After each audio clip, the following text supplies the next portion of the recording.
Қайырлы күн құрметті оқырмандарым, каналыма қош келдіңіздер. Бүгінгі видеода сатылымда сұранысы жоғары пирогтарды әрі қол жетімді заттардан жасалатын микс пирогтарды үйренетін боламыз. Сондықтан арнамнан алыстамай видеоны соңына дейін қарап, каналыма тіркеліп қолдап отырыңыздар. Бүгінгі видеода сүзбелі бәліш пирогы мен варенье қосылған пирогты жасайтын боламыз. Ал қалған екі пирогтың рецепттері менің каналымда бар. Егерде осы пирогтарды үйреніп алып, тапсырысқа жасасаңыздар болады. Ал ендеше бастайық. Алдымен қамырын илейміз. Екі пирогқа бір қамыр илеймін.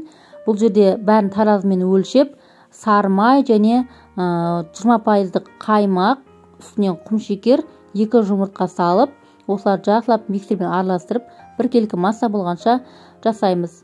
Одан кейін үстінен ұнды салып, ұнды алдын ала електен өткізіп алдым. Барлық мөлшерлер астында описание бөлімінде жазылып тұр.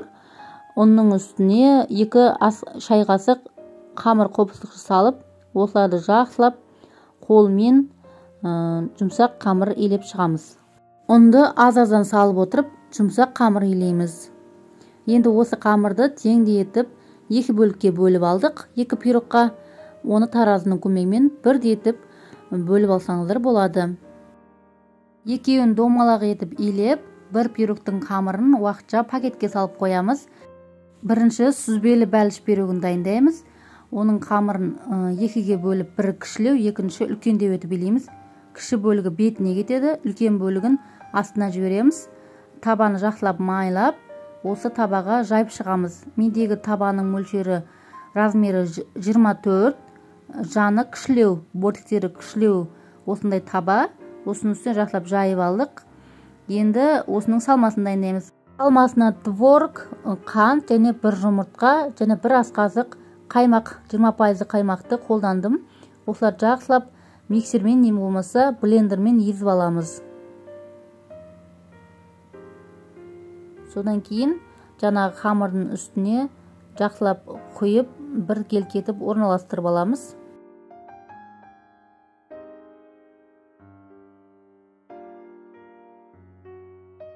Енді кішкентай қамырды жайып, кішкене ұнға аунатып, осы пирогтың бетіне кесіп қойып шығамыз. Сіздер өз қалауларыңыз бойынша әсемдесеңіздер болады.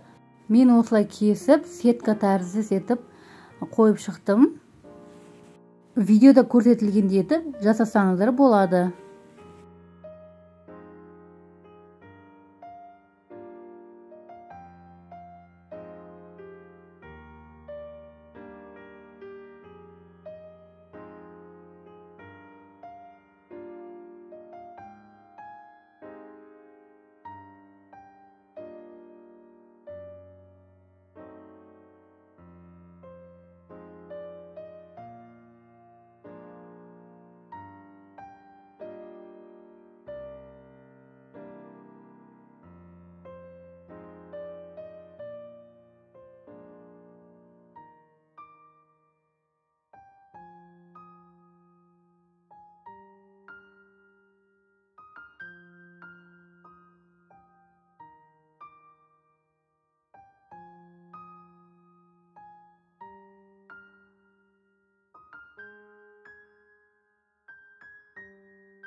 Енді осы дайындап алған пирогтың бетіне бір жұмыртқаны жарып, осылай щеткамен жағып шығамыз.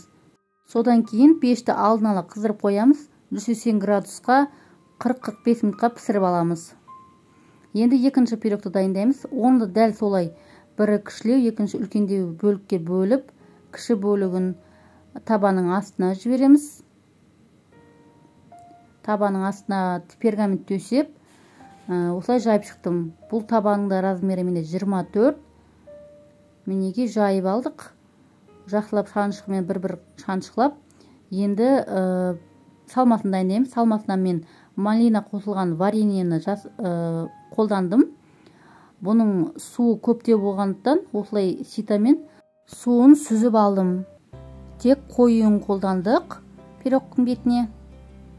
Сол кезде піскен кезде тым сұйық болып кетпейді, тек қою ғана әдемі болып піседі.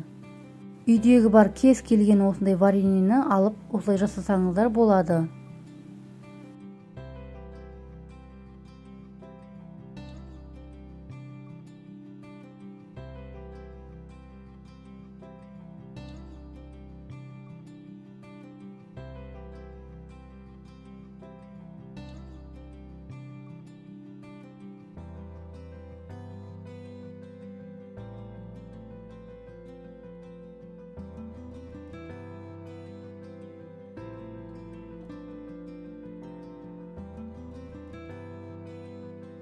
вареньені тым қою, тым сұйық қылмай осылай жағып алдық. Енді бетіне жаңағы сетка тәріздес етіп, кіші қамырды жайып аламыз дағыны, бетіне орналастырамыз.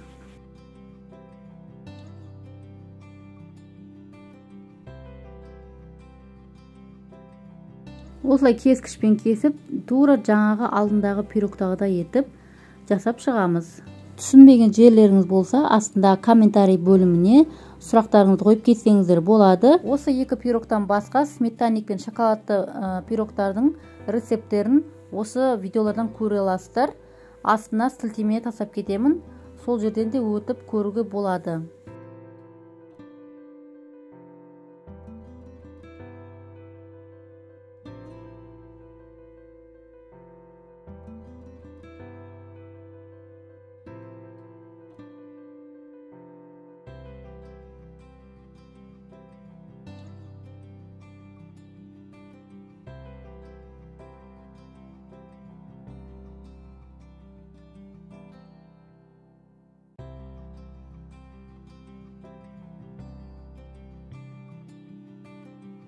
Жасап алған сетканың бетіне жаңағы жұмыртқаны жағып шығамыз. Пирогымыз піскенде әдемі болу үшін барынша бір тегіс етіп жасауға тырыстым. Осылай видеодан үйреніп алып жасап, тапсырысқа жасап, табыс тапсаңыздар болады. Қонақ келгенде де жасап, дастарханға қойсаңыз, ұялмай қонағыңызға ұсына аласыз. Дәл осылай жасап, 180 градусқа 35-40 минутта пісіріп алдым.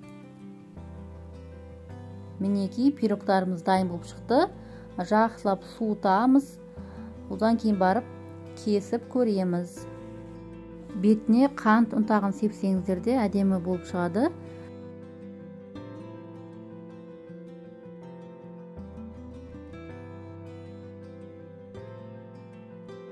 Мен қазір 4 бөлікке бөліп, 4 түрлі микс етіп құрастыратын боламын.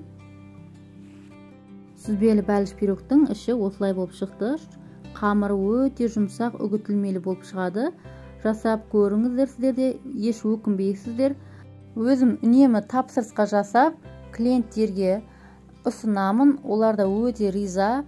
Әрдайым маған рахметін айтып, пирогтың дәмді екенін айтып жатады. Мінеки қалған шоколадты мен сметанник пирогын астындағы сілтемеден өтіп қарай аласыздар. Ал менің видеом ұнаған болса, каналыма тіркеліп, лайк басып астына комментарий қалдырып қойыңыз.